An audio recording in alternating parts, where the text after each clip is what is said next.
McDonald's spent 50 years building the most recognized face in fast food, and then they quietly buried him. And it was the smartest brand decision that they ever made. Back in the day, Ronald wasn't just a mascot. He was a business model, created in 1963 to ride off the popularity of Bozo the Clown, the most popular kids' TV character in the country at the time. I mean, the psychology was pure genius. Kids see the clown, kids want the Happy Meal, and parents open up their wallet. I remember begging my parents for Happy Meal on every Sunday after church. What's crazy is that McDonald's even figured out that putting his face on the packaging actually made kids believe that the food tasted better. By the 80s and 90s, Ronald was the second most recognized figure in the world behind Santa Claus. Yep, they employed up to 300 full-time Ronalds at their peak. He was literally the gateway to parents' wallet. But then something happened, and nobody really talks about this. McDonald's actually owned 90% of Chipotle. Stick with me on this. They had the golden ticket to the entire fast casual boom, but sold it in 2006 to focus on burgers. And then a few years later, the company that they sold came back and made their own customers feel ashamed to be eating fast food.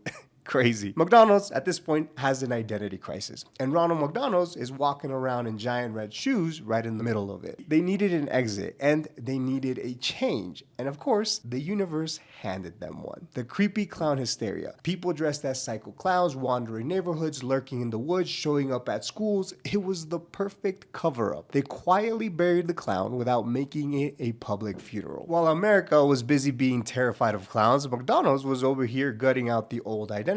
Ripping out play places, bringing in wood tones, pendant lighting, McCafe cups that started to feel more like Starbucks. See, they were chasing the same minimal modern vibe that Chipotle, Panera, and Shake Shack had already made their customers expect. And the clown just didn't fit that world anymore, so he had to go. But here's the thing, Ronald was actually never retired. They just cut back his hours. He still shows up at charity events, All-American basketball games, and in 2025, they brought the entire McDonald Land crew back for a nostalgic throwback commercial. Because Ronald is still tied to your memories, and that's worth too much to fully get rid of. See, most brands get rid of what they've outgrown, but the best brands actually figure out something way smarter. If people grow up with something, it doesn't belong to your brand anymore. It belongs to their memories, to their childhood. And they know you don't retire that, you weaponize its nostalgic effect, and that's exactly what they've done.